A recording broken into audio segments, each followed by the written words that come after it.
We keep things rolling here on the Sports Cubicle. I'm your host, Mike Mercado. I'm here with Paul Chivari. And Paulie, on this edition of the Sports Cubicle, there's been a lot of conversation about TV rights, about sports pregame, postgame shows heading to different networks, new faces, different places, and how our consumption of our favorite sports are going to change over the next few years, how they've been changing over the last few years. And here in Chicago, another change seems to be coming, and it has caught some fans blindsided, but a lot of people within the industry knew that this was coming, and it is kind of big news here locally that NBC Sports Chicago will no longer, it seems like, will be the home of the Chicago Bulls, Blackhawks, and Chicago White Sox. Now, the Chicago Cubs have already moved from NBC Sports Chicago, ABC 7 Chicago, WGN, to their own network on Marquee Sports Network. Now they have their own app. They have kind of gone full-blown into the new era that we're seeing in sports. This comes to us from BleacherNation.com. Update: Stadium to partner with Standard Media Group to build Blackhawks, Bulls, and White Sox TV network. Over the weekend, a news story from Mark Lazarus and Scott Powers at The Athletic was released that detailed the formation of a new regional sports network that would eventually be the home for the Chicago Blackhawks, Bulls, and White Sox after the contract the three organizations have with NBC expires. On Thursday evening, Jeff Agris of the Chicago Sun-Times provided some important updates and clarification to that story. Previously reported on April 15th, he said that Stadium, the streaming media outlet owned by Jerry Reinsdorf, would be the content provider for the new network home of the three teams. The report from The Athletic indicated the new network would not be affiliated with Stadium, however.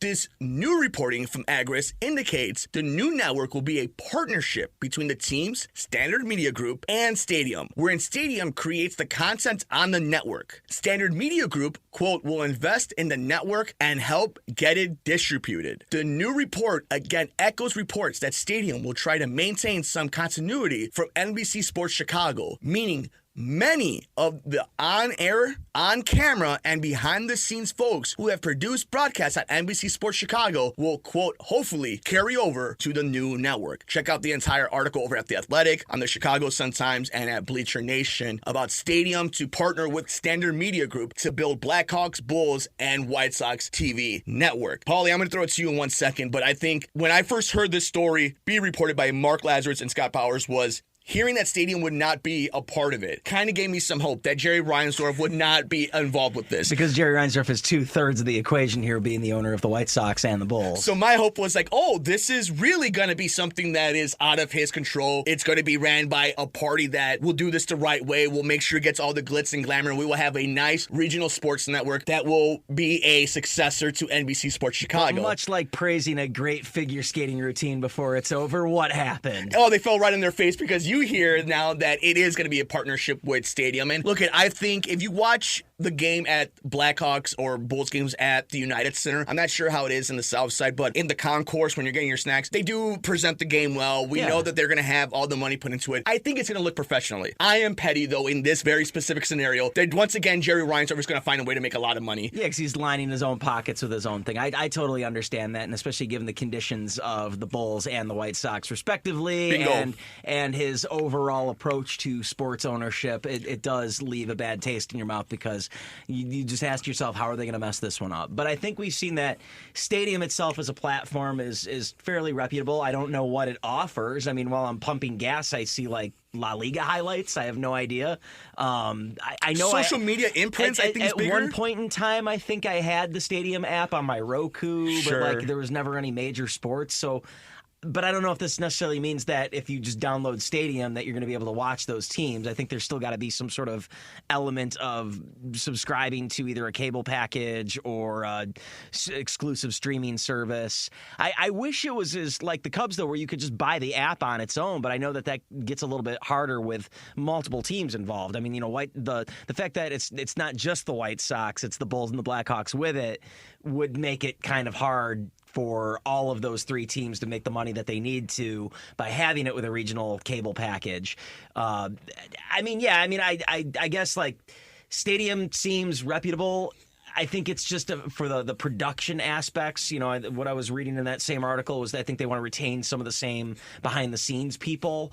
And from what I know, I mean, I don't know how you feel as someone that watches more Blackhawks and Bulls versus White Sox, but White Sox broadcasts have been known over the years for having like a really strong production team. Even though I think they've moved on, Jim Angio was the longtime director, and he'd moved on a few years ago. But it's still like a really top-notch team, despite some of the changes over the years. So I think that's more that aspect. But yeah, it just kind of feels like, do we really need Jerry Reinsdorf's fingers in so many more pies when the ones that he already has his fingers in are kind of bitter these days? Very rotten to the core almost. And again, this is nothing against the players themselves. I even think some of the front offices, or at the very least what the coaching staff is on more specifically the Bulls. Like, I think there is a lot to like and players to like on either side. It is what you're saying. It's the ownership, the vibes with Jerry Reinsdorf, and all the bad news that we've had about him trying to have a new stadium. And then this comes out and it's like, well, okay, if you're going to have all this much extra revenue coming to you because you're the one that's now going to be distributing these games, are you now going to pay for your own stadium, Jerry? Is that what this allows for now? If this is the case, then you're doing this so you can afford to build your own stadium. I'm all for it. But I also think it's important to bring this up. While I am petty against Jerry when it comes to something against this, when I do think that it's going to be sad to see NBC Sports go away and it will have its own spiritual successor in Stadium, I think we should be, I don't know if the word is blessed, or we should consider ourselves lucky where the Chicago Blackhawks, who had a down season, ended up with the number 2 overall pick. The White Sox, who are maybe going to win 60 games this season. And there are networks out there right now where fans can watch their teams. And even with those bad records here in Chicago, it's a demand to watch these bad teams. You will not get away with not letting us watch our TV shows, let alone our sports shows in Chicago. And that's not the case for what's happening to sports fans all over the country right now. So while I think it's fair to criticize Jerry Reinsdorf, why I think it might be okay to worry about some of your favorite pre- and post-game hosts and some of the content you're going to get on these networks after they leave from NBC Sports, I think it's also important to reflect and understand that as a sports fan, we are still very lucky that we will be able to watch our games. They're going to be easy to access. Cubs games, like you said, you could just get the app right now and watch them anywhere. Who knows? That might be the case once they have these union deals done with the leagues. They might be able to distribute it on your cell phone for all we know with the new Standard Media Group and Stadium. So that's all within the realm of possibility. But Bally, here on the Sports Cubicle with Paul Chivari, I'm Mike Mercado, as we're breaking down the Blackhawks, Bulls, and the White Sox moving from NBC Sports Chicago to Standard Media Group's partnership with Stadium. That's not the case what's happening with Bally Sports right now and their battle with Comcast. The Diamond Sports Group, which filed for bankruptcy in 2023, originally agreed to a 6-month extension with Comcast in the fall. However, the two sides were unable to come to terms on a multi-year agreement. As a result, Comcast pulled its Bally Sports channels on May 1st. This is from the Sporting News on why Comcast Bally Sports blacked out and why MLB fans can't watch games right now. And this is from teams from Atlanta, Detroit, St. Louis. These are real big-time teams, organizations, groups, and they can't watch them right now.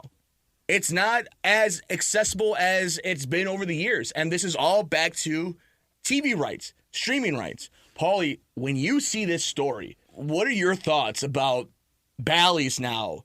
Of course, Bally's finds a way to screw something up, right? Like, just go figures. But your thoughts on this crazy situation happening nationally as we look at our stuff locally here, our consumption of sports locally, the national thing that's happening right now with these regional sports networks and these big-time companies? So I want to say that it's been whittled down to just the Braves and the Tigers, I think, are the only two teams out of like the 13 possible ones that were affected by this. I'm not sure if all the remaining 11 packages were hammered out, in the local deal. But I don't know if you saw, some reporter covering the Braves was sitting in the ballpark, and it shows the in-house television that normally would show Bally's Atlanta saying, and it's like an error message almost on the screen from Xfinity saying like, yeah, we've been trying to negotiate with them, but we haven't reached an agreement yet, let them know. That's crazy. And then in the background you see the Xfinity logo on one of the buildings, because I think their headquarters locally are right there behind Truist Park. Yeah, so it's that irony there, but it's also thank goodness here in Chicago that we more or less are being treated to it by Xfinity. If there was a stalemate between NBC Sports Chicago and Xfinity, that would be infighting because it's the same company more or less. The parent company is Xfinity, or I was just reading a Spectra Core or something like that, Xfinity Spectra Core. But it's So there is that, and I wonder what the future of Chicago regional sports is going to hold, where that partnership won't be already influenced. So we'll circling back to not Diamond, but the Standard Media Group. Would they have issues getting their stuff on the local cable packages, Xfinity, Spectrum, AT&T, all those things? So there is that. But yeah, I think This would be a beautiful time for Major League Baseball to just kind of maybe take the reins and say, look, like, we'll create some sort of local in-house thing for you. Like, we'll buy you out, Bally's, and we'll take care of this. And if they could have bought out all these little stations, create their own in-house thing. Like, they should end all blackout restrictions. I think that's one of the most ridiculous, outdated practices as it is. And I think what's funny, I always talk about how every year I buy the MLB TV package. I get the full Megillah where I can go back and watch any broadcast, any game, even live, with the exception of the in-market games. I can bounce between the home broadcast, the away broadcast. I could do home broadcast with the away announcers, any combination thereof. But I can't watch the local games. I can't watch the Cubs live. I can't watch the Sox live. I'm watching on my phone, the Sox are holding off the Guardians, and it's late, and I want to tune over to the game, but I can't. All I can do is listen to it. Now, I can go back later and watch it, but I think that's a problem because I think baseball is a very regional sport. And I know Chicago has 2 teams that I'm locked out of. Okay, boo-hoo, it's the 3rd largest market in the country. But then I think about the smaller markets where you'd have to drive 700 miles to go see a baseball team, and they're blacked out. So, I mean, the regional sports package thing, I'm kind of glad that it's falling apart and blowing up in Bally's face. And I'm glad that it's an issue so much where people are blacked out, because I think it should wake Major League Baseball up to, yeah, we know how you feel about the fans. We know that you don't care about us. So you better fix this problem soon if you want sustainability for your product. Whether that's going to happen, I don't know, but it's sad that here we are in 2024 and people can't watch the home team in various markets. And in some markets, can't even watch teams that aren't even the home team. They're teams that are just the closest drive, which happens to be a good 6 hours away. So, yeah, I want to see it be streamlined. I want it to be national. I want it to be one umbrella.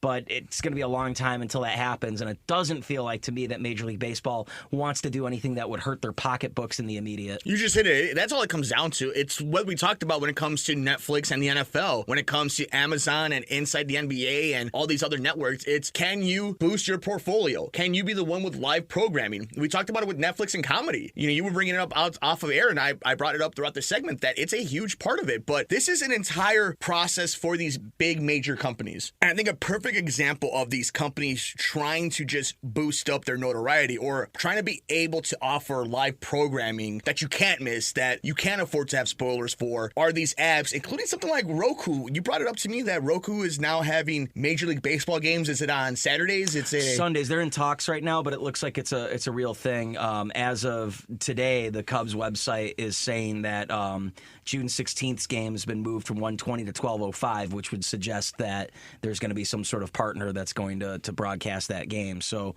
I mean, it was a success last year with Peacock, but Peacock paid $30 million for nearly 20 games, and it's saying that they wanted to renew for about a third of that price. So, I mean, and hey, I loved the whole thing. I didn't have to buy a new package. I don't know how it's going to work with Roku if I got to pay for a streaming service. I think as long as it's free and you don't have to add a new service, I'm all about it. But the problem is if you have to pay for it, couple that with, the local sports package, Apple TV, ESPN, and then now this, it's going to cost you at least $1,000 or so every summer to watch your favorite team. So I think this is something that the new generation, the young generation, the generation that you and I are kind of a part of the cord cutters, the younger part of our generation, don't understand that we knew the backlash of cutting cords would be they're going to get their money one way or another. And that's happened this way. You and I could remember a time where a cable package was cheaper than what we're paying right now for every single app and the internet that you need to pay for to get every single one of those apps. Yeah, and a good handful of games every year were over-the-air television. And that's, which I think they should bring back. I think local baseball teams, if you really want to talk about regional sports and connecting back with your neighborhood, there should be every Sunday, every month, something like that. The Cubs should be on WGN and the White Sox should be on WCIU. I think those two teams, one Sunday every month, should both be on over-the-air television. But again, again, you talk about billionaires want to make money. It's the reason why Amazon is paying so much for Thursday Night Football. It's the reason why Netflix is rumored to be paying for 2 Christmas games at $1.1 billion each year over 11 years. It's because just like owners want the notoriety or want to be at the club, be like, I own the NBA team in California. I own the NFL team in Texas. These big corporations, these boardrooms, these CEOs, these presidents on the boards of cable companies and top tier apps want to be able to say, we have the best comedians, the best music, and the best live sports. Like I said earlier, you can miss a television show and avoid spoilers. You can avoid watching the biggest movie until it comes out on streaming. You can't miss who wins the Super Bowl. You can't miss an NHL playoff game. You can't miss La Liga. You can't miss Premier League. These things matter. These moments matter. Live television matters. Live sports matter. Even then, it's harder to watch something previously recorded unless you have a device that can record it, which I don't know how that works on streaming because it's not always readily available for you once the game is over. So that's a whole nother thing. As someone who's tried to do media blackouts in order to watch something that's already passed, it's impossible to do, and it's even harder in the streaming area. Whereas before, you'd VCR or a DVR, you just record it in real time, go back to it and watch it.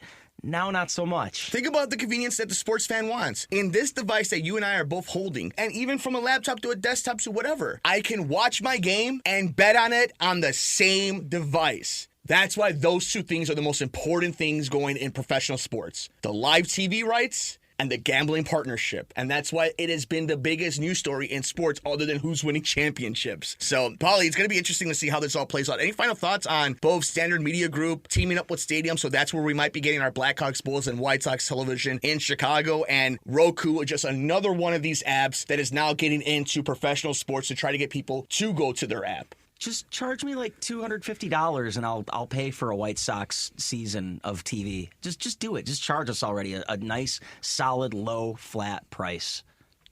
We want to know your thoughts. We're on Twitter. Let us know. We're on Twitter at Sports Cubicle TV. We're on YouTube at The Sports Cubicle. Check us out wherever you get your favorite podcasts. We're Apple, Spotify, at Sports from the Couch, The Sports Cubicle, and of course at Heartland Radio Signal. Just search The Sports Cubicle. We want to thank everybody because we know right now this is a time where everybody's talking about the hype of the Chicago Bears. We're in the middle of NBA playoffs and NHL playoffs, but this is really interesting stuff because how are you going to watch those games? Are Kenny and Chuck and Shaq and EJ going to be leading up to the Eastern Conference Finals? Where will you be watching MLB pennant races? All this stuff matters for the consumption of the sports fan. So we appreciate you guys letting us indulge in this fun off-the-field stuff that is happening in the sports world. He's Paul Chivari. I'm Mike Mercado. We got more coming up next here on The Sports Cubicle.